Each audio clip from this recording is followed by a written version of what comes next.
12%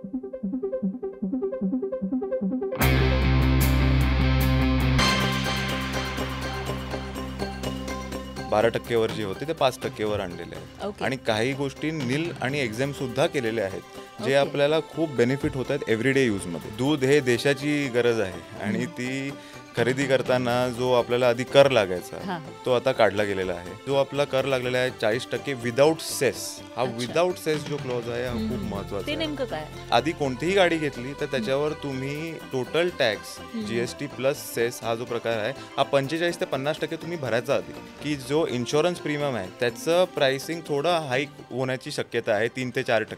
ह्याच्यात 2 प्रकारचे जे औषधं आहेत ती कम्प्लिटली टॅक्स फ्री गेलेले आहेत, म्हणजे 0 जीएसटी लागू केलेला आहे ह्याच्यावर. I think we are driven towards a developed country, a super developed country, आणि त्याच्यासाठी हा बेस रेडी केला गेलेला आहे. हे पिलर्स टाकले गेलेले आहेत आपल्या फायनान्शियल फाउंडेशनमध्ये आपल्या इकॉनॉमीच्या. तुम्ही 5-6 महिन्याचा वेळ द्या, त्या 5-6 महिन्यामध्ये तुम्हाला समजेल की किती इन्क्रिमेंटल बेनिफिट तुम्हाला मिळालं असेल ते 12% टू 5% टॅक्स स्लॅब शिफ्ट होण्यामुळे.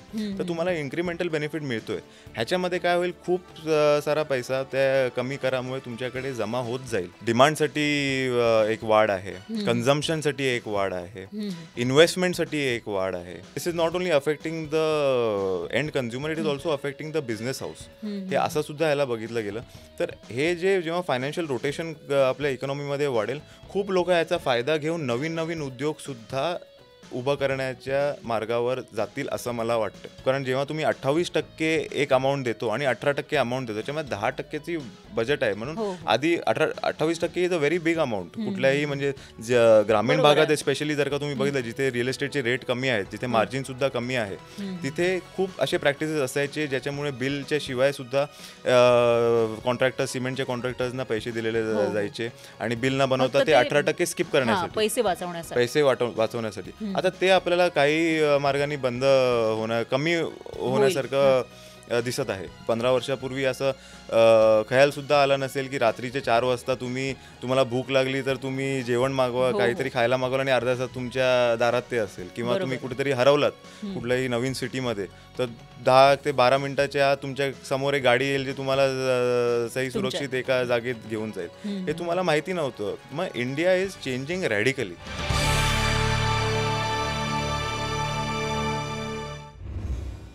नमस्कार, मी फराह खान. तुम्ही बघताय न्यूज 18 लोकमत.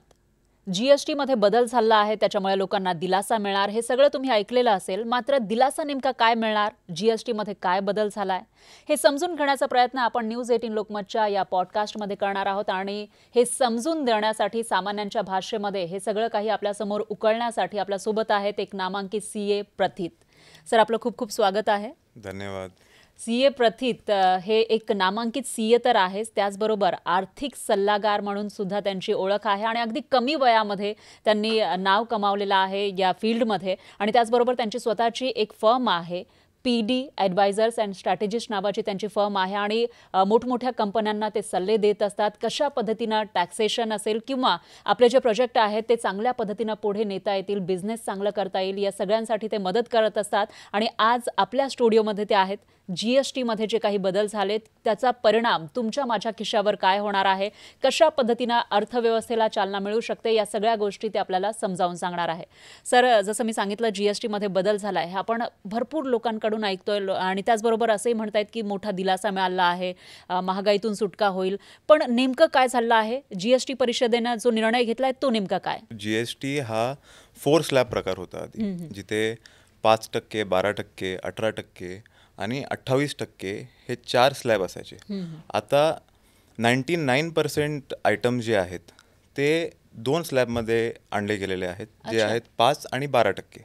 आणि जो 1% राहिला आहे तो सिन गुड्स आणि काही आयटम आहेत त्याच्यामध्ये ते 40% स्लॅबवर नेले गेलेले आहेत. पण आपण जेव्हा हे बाकीचे 99% आयटम्स जे बघत आहोत, हे अतिआवश्यक आणि डेली यूजसाठी जे सामान्य माणसांना आवश्यक आहेत का कुठल्याही माणसांना त्या हिशोबाने आवश्यक असलेल्या वस्तूंवर ही स्लॅब जी आहे ती कमी गेलेले आहेत. म्हणजे 28% पासून 18% आणलेले आहेत. 12% वर जे होते ते 5% वर आणलेले आहेत ओके. आणि काही गोष्टी नील आणि एक्झाम सुद्धा केलेले आहेत जे ओके. आपल्याला खूप बेनिफिट होत आहेत एव्हरीडे यूजमध्ये सामान्य आणि हे माणसांना. कधीपासून लागू होणार आहे? 22 सप्टेंबरपासून ह्या वर्षी. अच्छा, यावर्षी 22 सप्टेंबरपासून हा दिलासा मिळू शकतो आणि त्याच्यामध्ये जसं तुम्ही सांगितलं की जे स्लॅब्स आहेत ते बदललेले आहेत. पण सामान्यांसाठी यामुळे नेमकं काय बदललं? म्हणजे आतापर्यंत आपण GST भरत आलो होतो, जे काही गोष्टी आपण खरेदी करायचो त्याच्यावर टॅक्स हा पे करायचो. तर मग सामान्यांसाठी यामध्ये नेमकं काय बदललं? सामान्यांसाठी जे एव्हरीडे गुड्स आहेत आणि नेसेसिटी गुड्स आहेत, फॉर एक्झाम्पल दूध. हां. दूध हे देशाची गरज आहे आणि ती खरेदी करताना जो आपल्याला आधी कर लागायचा हां, हां. तो आता काढला गेलेला आहे. अच्छा. टेट्रापॅकवर जे कर लागला गेलेला असतो तो कापलेला आहे. ओके. पनीर ही गोष्ट जी होती पॅकेज्ड किंवा अनपॅकेज जे असते तो एक सामान्य माणूस आधी विकत घेण्याच्या आधी विचार करायचा की ही महागाईची वस्तू आहे हो. आणि ही घेण्याआधी 2 वेळा विचार करायचा. आता कसं झालंय ते टॅक्स फ्री झालेलं आहे म्हणून ते थोडंसं इन्क्रिमेंटल बेनिफिट त्यांना बघायला मिळतंय. दुसरं गेलं की ब्रेड, रोटी, खाकरा हे असे जे नेसेसिटीचे प्रकार आहेत ते नील केलेले आहेत. GST मधून कर काढला गेलेला आहे ह्याच्यामध्ये. म्हणजे एकूणच असं म्हणता येईल की ज्या पॅक्ड वस्तू आहेत त्याच्यामध्ये मग पनीर असेल किंवा मिल्क आहे, जे लोकांना हवं असतं. बरेचसे लोक जे काम करतात, जॉबसाठी जातात, त्यांना ते जास्त काळ टिकवून ठेवण्यासाठी या सगळ्या गोष्टी ते घेत असतात. मग अशा वस्तूंवर आधी GST होता, त्याच्यामुळे तो त्यांना जास्त महाग मिळत होत्या, पण आता त्या स्वस्त मिळतील असं आपल्याला म्हणता येईल. हो हो, अगदी अगदी. बट मिल्क जे आहे ते non flavoured milk, unflavoured milk जे आहे ओके. त्याच्यावर कर काढला गेलेला आहे. बाकीचं जे आहे त्याच्यावर कर कमी केलेला आहे. जसं कंडेन्स मिल्क आहे, हा एक मिल्कचा प्रकार आहे. मग प्लांट बेस्ड मिल्क आहे, त्याच्यामध्ये कर कमी केला गेलेला आहे. ओ अच्छा. जसं की आणि आपण तुम्ही कॅशू मिल्क आहे, आल्मंड मिल्क आहे, सोया मिल्क आहे, त्याच्यामध्ये कर कमी केलेला हां, आहे. म्हणजे जे जास्त महाग असतात ते थोडंसं कमी महाग होईल, त्याच्यामध्ये आपल्याला टॅक्स हा थोडा कमी पे करावा लागेल. बरोबर. आणि त्याचबरोबर ज्या सामान्यांच्या आवाक्यातल्या वस्तू आहेत, जे सामान्य लोक खरेदी करत होते त्या आणखी स्वस्त होतील. त्यांच्यावरचा टॅक्स हा नील केलेला आहे, म्हणजे टॅक्स पे करायचा नाही असं आपल्याला म्हणता येईल. नाही. आणि तुम्ही नील केलाय म्हणजे 0% कर, 0% केलेला कर आहे. हा द्यावा लागेल. तर अशा वस्तू कोणत्या आहेत ज्याच्यावर कर हा 0 केलाय? जसं दूध आहे, पनीर आहे, ब्रेड आहे, खाकरा आहे, हे झाले आपले खाद्यपदार्थ, फूड आयटम्स. बाकी जे एज्युकेशनल पॉईंट ऑफ व्ह्यूनी जर का बघाल तर जे बेसिक नेसेसिटीज असतात कुठल्याही विद्यार्थीला वापरणारे, जसे पेन्सिल झालं, इरेझर झालं, शार्पनर झालं, जॉमेट्री बॉक्स जर का म्हणाल तर ते जॉमेट्री बॉक्सवर कर कमी केला गेलेला आहे, त्याला नील नाही केलेला आहे. तर बाकीचे जे वस्तू आहे जसे अनकोटेड पेपर, म्हणजे जे पेपर आपण वापरतो बुक्समध्ये किंवा Notebooks लूज पेपरमध्ये, त्याच्यावर कर काढला गेलेला आहे, 0% केला गेलेला आहे. अच्छा, तर म्हणजे ते त्यांना खूप स्वस्त होतील. प्रोत्साहन मिळालेलं आहे. तुम्ही आता एज्युकेशन सेक्टर विषयी बोललात, त्याच्यामध्ये तुम्ही सांगितलेलं आहे की कशा पद्धतीने हे कमी केलेलं आहे. आणि त्याच्यात आणखी एक सोशल मीडियावर एक मेसेज व्हायरल होतोय की जरी या एज्युकेशन सामग्रीवरची टॅक्स कमी केला असला किंवा नील केला असला तरी देखील ट्युशन फीजवर, म्हणजे इन्स्टिट्यूशनची जी फी आहे, गव्हर्नमेंट इन्स्टिट्यूशनची फी आहे, त्याच्यावर टॅक्स लागणार नाही. पण जे तुम्ही प्रायव्हेट ट्युशन घेतात त्याच्यावर टॅक्स लागणार आहे, असा एक मेसेज व्हायरल होताना दिसतोय. तर ते नेमकं काय आहे, म्हणजे कशा पद्धतीनं हे टॅक्स लावला जातो? हा टॅक्स ट्युशनवर आधी जेव्हा GST हा प्रकार आणला होता कॉन्सेप्ट, तेव्हाच एज्युकेशन आणि ट्युशन फीज जे आहेत हे बायफर्केट केले गेलेले होते. तर ट्युशन फीज जे आहेत ते एज्युकेशनपेक्षा वेगळे बघतो आपण as per the GST act. तर त्याच्यावर नेहमी टॅक्स होता. असं ह्या 56 काउन्सिल मीटिंगमध्ये असं काही वेगळं घडलेलं नाही त्याबाबत. म्हणजे आधीपासूनच होता. आणि ते प्रायव्हेट, म्हणजे एक असं म्हणता येईल की जे आपले गव्हर्नमेंटचे इन्स्टिट्यूशन्स आहेत त्या ठिकाणी जो काही सिलेबस आहे तो शिकवला जातो. मात्र ज्यांना एक्स्ट्रा काहीतरी शिकायचं असतं त्याच्यासाठी हे ट्युशन्स, क्लासेस वगैरे लावले जातात, त्याच्यावर तो टॅक्स हा नेहमीपासूनच आहे आणि तो पुढेही पे करावा लागेल असं आपण म्हणू शकतो. आता याच्यामध्ये आणखी एक महत्त्वाची गोष्ट तुम्ही सांगितलेलं आहे की कशा पद्धतीने जे सीन गुड्स आहेत त्याच्यावर टॅक्स वाढलेला आहे. म्हणजे काही गोष्टींवर 0 झाला आहे, काही गोष्टींवरचा 28चा 18 झालेला आहे, काही वस्तूंवरचा 12चा 5 झालेला आहे, पण 40% टॅक्स लागणार. मग त्याच्यामध्ये तंबाखू, पान मसाला या सगळ्या गोष्टी आहेत आणि लक्झरी कार याच्यावरही लागणार असंही म्हटलं जात आहे. मग या सगळ्या गोष्टी महाग होतील, म्हणजे खूप महाग होतील? ह्याला 2 पार्टमध्ये सिन गुड्स आणि लक्झरी गुड्स हे 2 पार्टमध्ये होऊन जातात. एक जो प्रकार आहे सिन गुडमध्ये तंबाखू, पान मसाला आणि हे सगळे प्रकार येतात. ह्याच्यामध्ये काउन्सिलनी असा निर्णय घेतला आहे की ते नोटिफिकेशन काढणार आहेत. अच्छा. की हा 40% ला ट्रान्झिशन कधी होऊ शकतं. ते अजून झालेलं नाहीये. टॅक्स अजून कर लागला गेलेला नाहीये ह्या गोष्टींवर. तर ते नोटिफिकेशन आल्यानंतर हा कर लागू होणार आहे. ते नोटिफिकेशनची डेट मिनिस्ट्री नोटिफाय करेल. ओके, म्हणजे जो 40% आहे तो अजून लागू झालेला नाहीये, त्याविषयी सांगितलं जाईल. म्हणजे सध्या तरी 22 तारखेपासून हे जे 4 स्लॅबचे 2 स्लॅब झालेले आहेत ते लागू होतील असं आपल्याला म्हणता येईल. आणि त्याच्यानंतर पुढे 40% कर ज्या वस्तूंवर लागणार आहे त्याच्याविषयी नोटिफिकेशन जारी होईल आणि मग त्या वस्तू महाग होतील असं म्हणतात. फक्त टबॅको आणि पान मसाला बद्दल बोलतोय मी. आणि लक्झरी कार्स, लक्झरी कार्ड्सवर असं झालेलं आहे, ह्याचं आन्सर थोडंसं कॉम्प्लिकेटेड आहे की लक्झरी कार्स हा जो प्रकार आहे, आधी आपल्या प्रेक्षकांना समजून घ्यायला लागेल की लक्झरी कार्स म्हणून काय असतात. तर पेट्रोलमध्ये जर का तुमची इंजिन कपॅसिटी 1200 सीसीच्या वरती असेल, डिझेल गाडी असेल तर 1500 सीसीच्या वरती इंजिन असेल आणि 4000 mm पेक्षा लेंथ जास्त असेल तर ही लार्ज साईज व्हेकलमध्ये कन्सिडर केली जाते. आणि जो आपला कर लागलेला आहे 40% विदाऊट सेस, हा विदाऊट सेस जो क्लॉज आहे हा खूप महत्वाचा आहे. नेमकं काय होतं आधी, म्हणजे कुठल्याही सामान्य माणसाला जर का आपण मी सुद्धा म्हणजे if I was not a professional, मी सुद्धा हे बघितलं नसतं की जेव्हा आपण गाडी घ्यायचो आधी गाड्यांवर GST 28% लागायचा. हो, पण त्याच्यावर सेस सुद्धा 1 ते 22% सेस सुद्धा लागायचा. म्हणजे आधी कोणतीही गाडी घेतली तर त्याच्यावर तुम्ही total tax GST plus cess हा जो प्रकार आहे हा 45 ते 50% तुम्ही भरायचा आधी. अच्छा, ओके. म्हणजे कोणती जी स्वस्तातली गाडी आहे, आता असं आहे की काही गाड्यांवरचा टॅक्स हा कमी झाला आहे, 28 वरून तो 18 झालेला आहे आणि काही गाड्या ज्या लक्झरी कार्समध्ये येतात त्याच्यावर 40% लागणार असं म्हटलं जात आहे. तर मग याचाच अर्थ आता ते दोन्ही टॅक्स हे विदाऊट सेस असतील असं म्हणता येईल आपल्याला? नाही, तर हो, सेस कम्प्लिटली काढला गेलेला आहे, ते बरोबर आहे. सेस कम्प्लिटली काढला गेलेला आहे, सेस कुठेही लागू होणार नाही आता. म्हणजे ज्या गाड्यांवर 18% असेल तिथेही लागू होणार नाही आणि ज्या गाड्यांवर 40% आहे तिथेही लागू होणार नाही. बरोबर. मग याचा अर्थ की ज्या लक्झरी कार्स आहेत त्या आधीपेक्षा स्वस्त होतील असं आपल्याला म्हणता येईल? इन्क्रिमेंटली म्हणता येईल. कारण जे लक्झरी कार्सवर 45 ते 50% आपण टॅक्स आउटफ्लो करायचो आपल्याकडनं, तो आता 40% येऊन थांबेल. आणि जे नॉन लक्झरियस आणि स्मॉल और मिड साईज व्हेकल जे आपण म्हणतो त्याच्यावर 18% पर्यंतच टॅक्स भरावा आपल्याला. तुम्ही आता सांगितलेलं आहे की आधी आपण 50% टॅक्स भरायचो, आता फक्त 40% भरावा लागेल. म्हणजे लक्झरी कार विषयी आपल्याला बोलायचं झालं तर ते कॅल्क्युलेशन नेमकं काय आहे? म्हणजे आधी 50% कसं होतं? आधी आपण टॅक्स भरायचो तो 28% होता. त्याच्यावरती काही गाड्यांवर आपण 22% सेस भरायचो. अच्छा, म्हणजे 28 प्लस 22. ओ, आउटफ्लो आपल्याकडनं 50%च्या आसपास व्हायचा. अच्छा, म्हणजे हे झालं गाड्यांविषयी. आणि त्याच्यानंतर आपण जे बोललो की काही गाड्यांवरचा टॅक्स हा कमी केलेला आहे, याचाच अर्थ ज्या सामान्यांच्या आवाक्यातल्या गाड्या आहेत ज्या स्वस्त आहेत त्या आणखी स्वस्त होतील. बरोबर, होतील. ओके, एक बेनिफिट आहे. म्हणजे सामान्यांना हा एक फायदा याच्यामुळे होऊ शकतो. आणि दुसरं एक महत्वाचं म्हणजे काही विमा आहेत, त्याच्यामध्ये जीवन विमा असेल किंवा हेल्थ पॉलिसीज आहे, त्याच्यावरच्या टॅक्समध्ये सुद्धा काही बदल झाले, ते नेमके काय आहेत आणि त्याचा सामान्यांना कसा फायदा होऊ शकेल? लाईफ इन्शुरन्स प्रीमियम आणि बाकीचे जे लाईफ प्रीमियम आपण भरतो कुठल्याही गोष्टींवर, त्याच्यावर टॅक्स एक्झेम्प्ट केला गेलेला आहे. अच्छा, म्हणजे कम्प्लिटली एक्झेम्प्ट केलं गेलेलं. शून्य आणि एक्झेम्प्ट मध्ये फरक असतो. ह्याचा टॅक्स एक्झेम्प्ट केला गेलेला आहे. ओके, एक्झेम्प्ट कॅटेगरी ही वेगळी असते कुठल्या GST मध्ये आणि नील कॅटेगरी ही वेगळी असते. ओके, तर ह्याच्यामध्ये कॅटेगराईज केलेलं आहे की इन्शुरन्स जे प्रीमियम आपण भरतो त्याच्यावर टॅक्स लागू होणार नाही, but it is exempt, it is not zero rate लागणार नाही. अच्छा, म्हणजे नेमकं काय होईल? म्हणजे की जो इन्शुरन्स कंपनी असते, जेव्हा इन्शुरन्स कंपनी प्रीमियम मागते लोकांकडनं, त्याच्यावर ते एक टॅक्स लावायची 18%. ते आपल्याकडनं आपण जेव्हा प्रीमियम भरतो त्याच्यावर 18, सपोज की 1 लाख रुपये प्रीमियम आहे तर 1,18,000 रुपये ते आपल्याकडनं मागून घ्यायचे.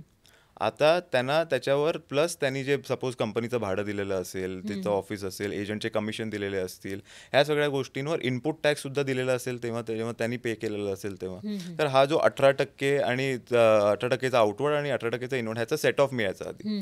जेव्हा आपण एक्झेम्प्टमध्ये येतो, आपण जे बाकीचे गोष्टी जे घेतलेले असतात इनपुट टॅक्स क्रेडिट, ते लॅप्स होऊन जातात. त्याचा काही फायदा आपल्याला मिळत नाही. आणि त्याचा उलट फायदा काय होतो की आपण सपोज की रेंट भरला, आता आपण आउटवर्ड टॅक्स लायबिलिटी हा प्रकार आपण आपल्या बाहेरकडनं घेणार नाही, पण आपण जो रेंट भरतो त्याच्यावर आपण 18% भरणार. तो 18% आपला कॉस्ट झाला आता. अच्छा. म्हणजे जर का 1,00,000 रुपये रेंट भरतोय तर आता 1,18,000 रुपये आपण असं नाही कन्सिडर करणार की त्याच्यामधून 18% आपल्याला बेनिफिट मिळणारच आहे. आपण आता 1,18,000 हा कॉस्ट धरणार कंपनीसाठी. ह्याच्यामुळे एक बेनिफिट. लॉस काय होणार आहे की जो इन्शुरन्स प्रीमियम आहे त्याचं प्राइसिंग थोडं हाईक होण्याची शक्यता आहे 3 ते 4%. अच्छा अच्छा, म्हणजे याचाच अर्थ असा आहे की ते प्रीमियम हाईक होऊ शकतं आणि त्याच्यामध्ये तुम्ही जसं सांगितलंय की ते टॅक्स असेल पण तो टॅक्स लागणार नाही, म्हणजे एक्झम्प्ट होईल, पण ऍक्च्युअल जो प्रीमियम आहे आपला तो वाढू शकतो असं वाढू तुम्हाला शकतो. म्हणायचं. कारण आधी काय होत होतं की जे इन्शुरन्स कंपन्या होत्या, जसं मी म्हणालो, 1,00,000 रुपये जर काही कंपनीचं रेंट आहे ऑफिसचं, त्या 1,00,000 रुपयावर 18% आपण जीएसटी भरतो. ते आपला इनपुट टॅक्स क्रेडिटमध्ये रेकॉर्ड होतं. ते इनपुट टॅक्स क्रेडिट जेव्हा आपण लोकांकडनं आपलं इन्शुरन्स प्रीमियमचे पैसे घेतो त्याच्यावर आपण 18% त्यांच्याकडनं रिसीव्ह करतो. म्हणजे 18,000 म्हणजे हे दोघं जर का आपण प्लस मायनस केलं तर नील होऊन जातं. म्हणजे आपल्याला गव्हर्नमेंटला काही देण्याची गरज नाहीये. Okay okay. आणि मग ते तुम्ही जे सांगताय की आता 3 ते 4% वाढू शकतं, ते नेमकं कसं काय? आता समजा सपोज एक प्रीमियम आहे 1,00,000 रुपीज, 1,00,000 रुपयाचा प्रीमियम आहे, त्याच्यावर आधी 18% हा जीएसटी लागायचा, म्हणजे 1,18,000 रुपये व्हायचे. पण आता जीएसटी लागणार नाही असं म्हणतायत, म्हणजे तो एक्झम्प्ट होईल असं म्हणतायत. तर मग आता तो प्रीमियम कितीचा असेल? तर त्याच्यामध्ये आपण सांगू नाही शकत किती असेल. कसं आहे, जसं मी म्हणालो की इनपुट टॅक्स रेट आपल्या कॉस्टवर आपण त्याचा फायदा उचलू शकत नाही, तर ते आपल्या कॉस्टमध्ये कन्वर्ट होतात. म्हणजे प्रॉफिट मार्जिन जो आहे कुठल्याही कंपनीचा, तो प्रॉफिट मार्जिन कुठल्याही इन्शुरन्स कंपनीचा तो कमी होताना दिसतो इथे. आणि ते कमी न होणे त्या हिशोबाने इन्शुरन्स कंपनी आहेत असं बघू शकतो आपण. 3 ते 4% त्यांचे सेल प्राइस, म्हणजे इन्शुरन्स प्रीमियम मधून जे आपण आपल्याकडनं चार्ज करतात त्याच्यामध्ये थोडं हाईक दिसू शकतं आपल्याला. Okay okay. म्हणजे असं आहे की आता समजा जी आपली पॉलिसी ही 1,00,000ची होती ती 1,04,000 रुपये वगैरे अशी होऊ शकते, म्हणजे त्याच्यावर जीएसटी नसेल पण जो प्रीमियम आहे तो थोडाफार वाढू शकतो असं तुम्हाला म्हणायचं आहे. त्याचबरोबर औषधांवर सुद्धा काही सवलत देण्यात आली आहे, काही औषधं ही टॅक्स फ्री असतील असं म्हटलं जाते. याविषयी नेमकं काय आहे या निर्णयामध्ये?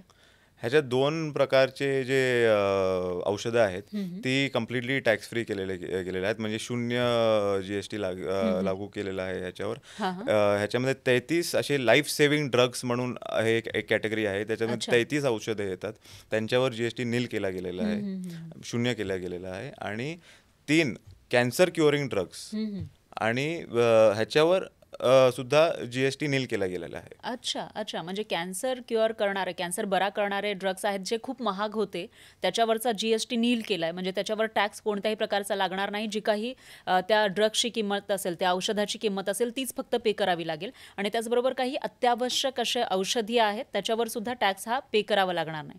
त्याच्यामुळे लोकांना कशा पद्धतीने फायदा होऊ शकतो? कारण तुम्ही बऱ्याच वर्षांपासून प्रॅक्टिस करताय, या क्षेत्रामध्ये आहात, तर लोकांना कसा फायदा याचा होऊ शकतो? मग कसं, मी जे काय आता चेंजेस झालेले आहेत आपल्या जीएसटी मध्ये, मी ह्याला एक टनल विजनच्या मार्फत बघायच्या ऐवजी मी ह्याला एक हॉलिस्टिक अप्रोच म्हणून बघतो. आता जे काय चेंजेस ह्या 56 काउन्सिलच्या मीटिंगमध्ये झालेले आहेत जीएसटीच्या, मला असं वाटतं की हे जे चेंजेस झालेले आहेत, we are leaning towards a more developed country. आता हा वाय डेव्हलप कंट्री, तुम्ही जर का डेव्हलप कंट्रीमध्ये नेहमी बघाल तिकडे सोशल सर्व्हिसेस जे आहेत ते खूप वेळा गव्हर्नमेंटच्या मार्फाने आपल्याला एक सबसिडाइज रेटवर किंवा आपल्याला मोफत दिले जातात त्या हिशोबाने. आता आपल्या कंट्रीमध्ये ते रॅडिकल चेंज लगेच आणणं शक्य नाही आहे. मला असं वाटतं की हे जे सगळे चेंजेस झालेले आहेत एज्युकेशन सेक्टरमध्ये, हेल्थ केअर सेक्टरमध्ये, हा एक बेस रेडी होतो आहे गव्हर्नमेंटच्या तर्फे, ज्याच्यावर we are leaning more towards the developed countries, जिथे सर्वसामान्य माणसांना खूप ह्याचा लाभ घेता येतोय. जसे लाईफ सेव्हिंग ड्रग्ज आहेत किंवा एज्युकेशनमध्ये जे जनरल सामग्री आहे ती त्याच्यावर कर काढला गेलेला आहे, म्हणजे जी बेसिक सामग्री लागतेच. येस. सो हे सगळं जर का तुम्ही त्या दृष्टिकोनाने बघितलं ना, तर I think we are driven towards a developed country, super developed country. आणि त्याच्यासाठी हा बेस रेडी केला गेलेला आहे. हे पिलर्स टाकले गेलेले आहेत आपल्या फायनान्शियल फाउंडेशनमध्ये आपल्या इकॉनॉमीच्या. असं मी ह्या दृष्टिकोनाने ते बघतो. पण याच्यामध्ये गव्हर्नमेंटला लॉस होईल असंही म्हटलं जात आहे. लॉस होईल आता गव्हर्नमेंट त्या लॉस घेण्यासाठी तर रेडी आहे. रेकॉर्डेड लॉस आहे, एस्टिमेटेड लॉस आहे हिशोबाने एक 48,000 crores हिशोबाने असं कॅल्क्युलेट होतोय. पण त्याच वेळेला फायदा होण्याची शक्यताही काही तज्ज्ञ वर्तवत आहेत. त्यांच्या म्हणण्यानुसार असं होईल की आता काही गोष्टी स्वस्त झाल्या तर लोक जास्त खरेदी करतील आणि त्याच्यामुळे अर्थव्यवस्थेला बूस्ट मिळेल असाही एक अंदाज लावला जातोय. बरोबर, अगदी बरोबर. अर्थव्यवस्थेला बूस्ट मिळेल आणि लोकांना हे ध्यानात घेतलं पाहिजे की आता जे एक गोष्ट फॉर एक्झाम्पल 12% ते 5% आलेलं आहे, ह्याचं लोकांना जेव्हा आपण खरेदी करतो इमिजिएटली ह्याचा फायदा दिसणार नाही. पण जेव्हा कुठलाही माणूस आपल्या घरासाठी जेव्हा हे सगळ्या गोष्टींवर खर्च करतो तेव्हा माझं असं ॲडवाईस असेल की तुम्ही 1 महिन्याचं जे सेव्हिंग्सच्या पेक्षा ना तुम्ही एक 5-6 महिने जर जेव्हा तुम्ही बजेटिंग काढता तुमच्या घरगुती सामान घेण्यासाठी तुम्ही एक 5-6 महिन्याचा वेळ द्या. त्या 5-6 महिन्यामध्ये तुम्हाला समजेल की किती इन्क्रिमेंटल बेनिफिट तुम्हाला मिळालं असेल ते 12% to 5% टॅक्स स्लॅब शिफ्ट होण्यामुळे. तर तुम्हाला इन्क्रिमेंटल बेनिफिट मिळतोय. ह्याच्यामध्ये काय होईल, खूप सारा पैसा त्या कमी करामुळे तुमच्याकडे जमा होत जाईल. ते तुम्ही लक्ष द्या. ह्या पॉईंटकडे तुमचं जर का लक्ष आलं मग तुम्हाला कळेल की किती इम्पॉर्टन्स ह्या अमेंडमेंट्समध्ये ॲक्च्युली झालेला आहे. जर का तुम्ही बारकाईने ह्याला लक्ष दिलं म्हणजे लोकांनाही फायदा होईल. कारण त्यांचा जी काही खर्च आहे, आता समजा एखाद्याचा घर खर्च किंवा या सगळ्या ज्या गुड्स आहेत ते खरेदी करण्यासाठी 10,000 रुपये लागत असतील आणि त्याच्यामध्ये आपण समजूयात की जो टॅक्स आहे तो 2,000चा असेल किंवा 1,000 रुपयाचा टॅक्स असेल, तर तो त्यांचा वाचेल आणि त्याच्यातून ते पुढच्या काही वस्तू खरेदी करू शकतील. बरोबर. हे आपल्या डिमांडसाठी एक वाढ आहे, कन्झम्पशनसाठी एक वाढ आहे, इन्व्हेस्टमेंटसाठी एक वाढ आहे. आणि जे काउन्सिलनी जे निर्णय घेतलेले आहेत या रेटच्या संदर्भात, काही गोष्टी नील करण्याच्या संदर्भात, ह्याच्यामध्ये खूप नेमक्या बँकांनी मोठ्या मोठ्या इन्स्टिट्यूशननी सुद्धा स्टडी केलेला आहे. आणि आपण आजच्या तारखेत एक 8 year लोमध्ये आहोत इन्फ्लेशन च्या बाबतीत. India is on a 8 year low in inflation. तर हे सगळे अमेंडमेंट्समुळे आपल्याला एक 1.1% ईज सुद्धा बघायला मिळत आहे आपल्या इन्फ्लेशन रेटमुळे. हे खूप चांगली गोष्ट आहे आणि खूप ग्रोथसाठी मला वाटतं की ही एक दिशा आपल्याला चांगली गव्हर्नमेंटनी सुचवली आहे. बऱ्याचशा देशांमध्ये असं झालेलं आहे की रिसेशनचे संकेत दिले जात आहेत. मग अशामध्ये जेव्हा भारतात हे अमेंडमेंट झाले त्याच्यामुळे जास्तीत जास्त लोक जास्त खरेदी करतील, डिमांड वाढेल आणि मार्केटमध्ये त्यांना म्हणजे जास्त वस्तू खरेदी करण्यासाठीचा एक पुश करण्यासाठी हा निर्णय झाला आहे असंही म्हटलं जात आहे. मग याच्यामुळे आपल्या देशाला कशा पद्धतीनं किंवा आपली जी अर्थव्यवस्था आहे, इकॉनॉमी आहे, त्याला कशा पद्धतीनं फायदा होऊ शकेल?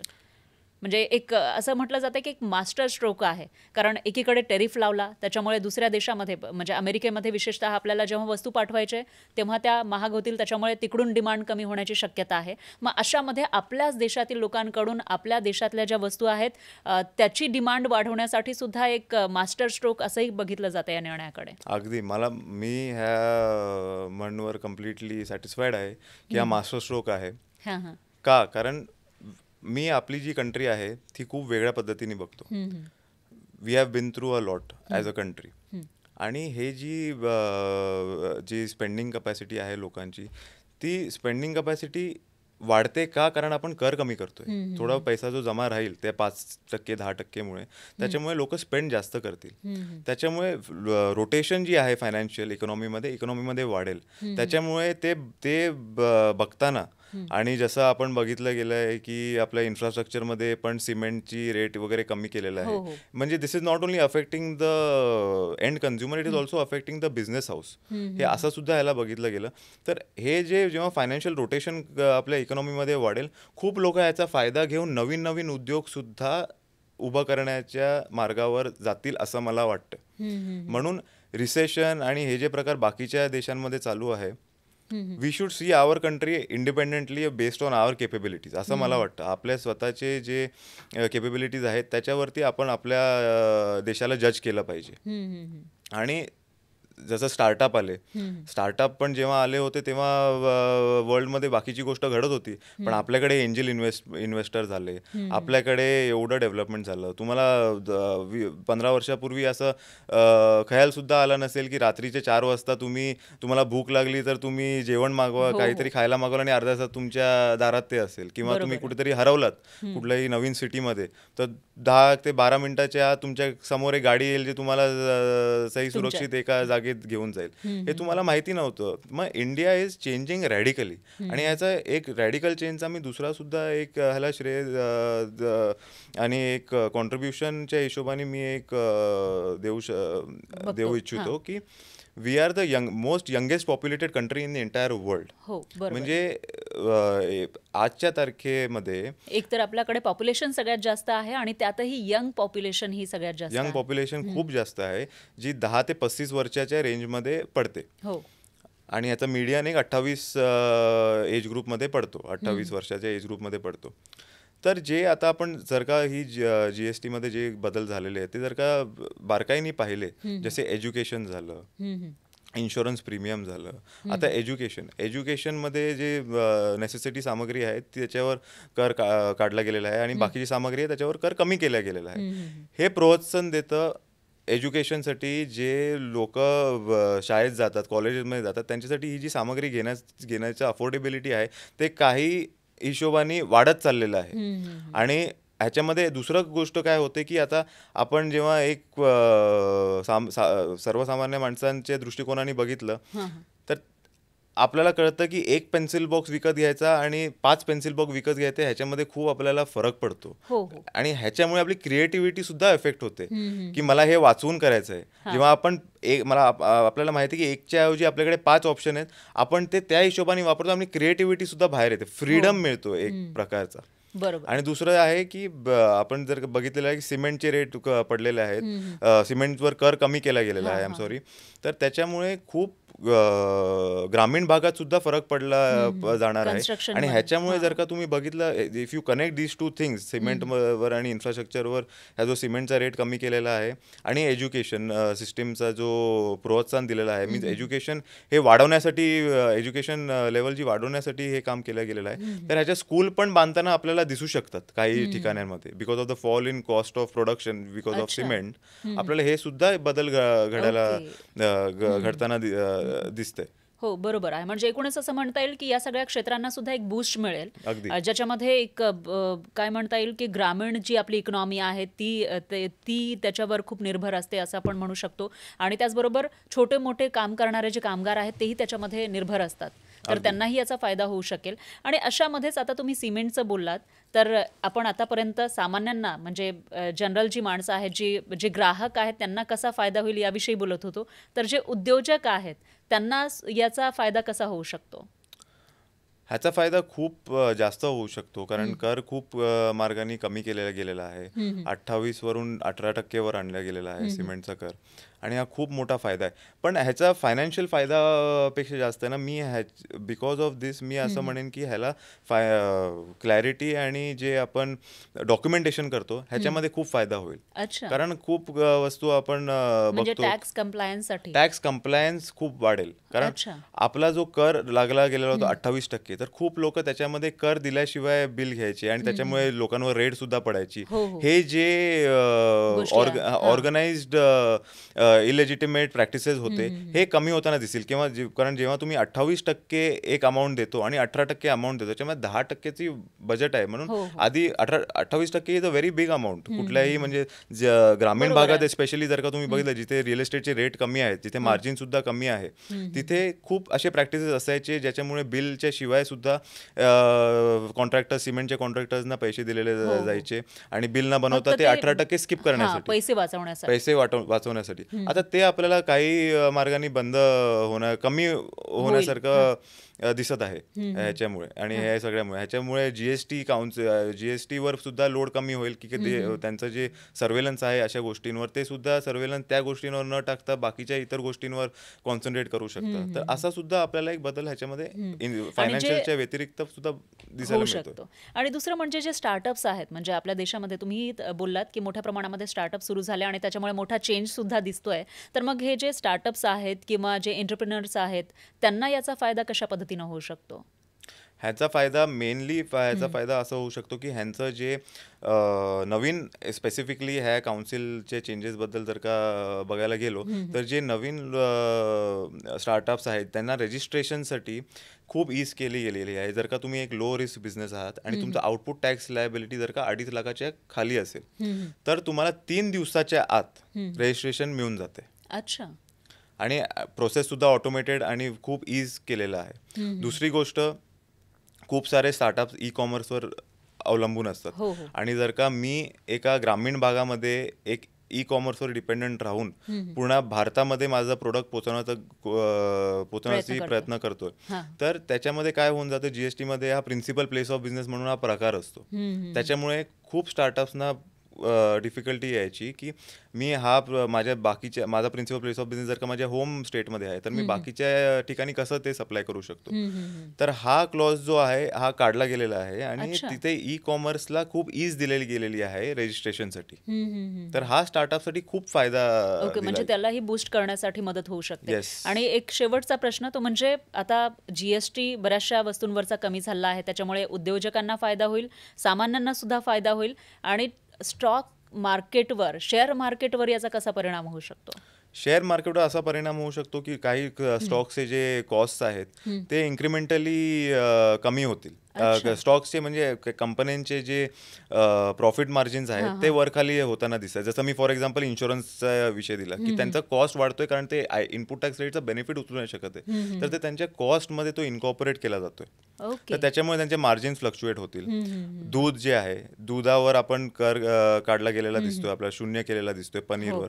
तर काही दुधाचे ब्रँड्स आहेत त्याचा तुम्ही जर का स्टॉक मार्केटवर त्यांचे स्टॉक प्राइसेस बघितले, त्यांना तुम्ही बारकाईने जर का लक्ष दिलं ह्याच्यामुळे कसं पुढच्या फायनान्शियल इयरमध्ये ह्यांचं रिपोर्टिंग होणार ह्या करमुळे ते तुम्हाला लक्ष घालायला लागेल त्या संदर्भात. म्हणजे त्याच्यामध्ये सुद्धा चेंजेस आपल्याला दिसू शकतील. प्रचंड चेंजेस बघायला मिळणार आहेत आपल्याला, स्पेशली ऑटोमोबाईल इंडस्ट्रीमध्ये. ऑटोमोबाईल इंडस्ट्रीवरनं मला एक अजून एक पॉईंट ऍड करायचा होता, तेव्हा आपल्याला मिस झालं की आपण जेव्हा सेसचं बोलतो तर सेसमध्ये असं होतं की आता दिवाळी येते आणि as a rational business person I will stock up as much as I can. जेवढा पण मी स्टॉक इकट्ठा करू शकतो, जेव्हा मला माहिती आहे की मला एक पॉईंटवरती डिमांड येणार आहे तर मी ती स्टॉकअप करून घेतो. आणि दिवाळीच्या आधी बरेचसे जे डीलर्स आहेत ते करत असतील कारण त्यांना ती एवढी मागणी असते गाड्यांची. मग ते ॲडव्हान्समध्ये ऑलरेडी ऑर्डर प्लेस झालेली आहे कारण दिवाळी आता खूप जवळ आलेली आहे, 1.5 महिन्यावर दिवाळी आहे. तर ह्याच्यामुळे काय झालंय की त्या गुड्स जेव्हा त्यांनी ऑर्डर दिलेला आहे त्याच्यावर तर सेस लागलेला आहे. जसं मी म्हणालो 1 ते 22% सेस आहे. तर तो सेस ऑलरेडी त्यांनी पे केलेला आहे त्या गाड्यांवर आणि ते गाड्यांची ऑलरेडी त्यांनी पेमेंट केलेली आहे. मग तो सेस आता सेट ऑफ कसा करायचा, कारण सेस तर आता काढला गेलेला आहे. हा इथे थोडासा आपल्याला इश्यू निर्माण होताना दिसतोय, ज्याच्यामुळे ऑल इंडिया बेसिसवर एक 2,500 कोटी रुपये डीलर्सचे अडकले गेलेले आहेत हे सेसच्या क्लॅरिटी न मिळण्यामुळे.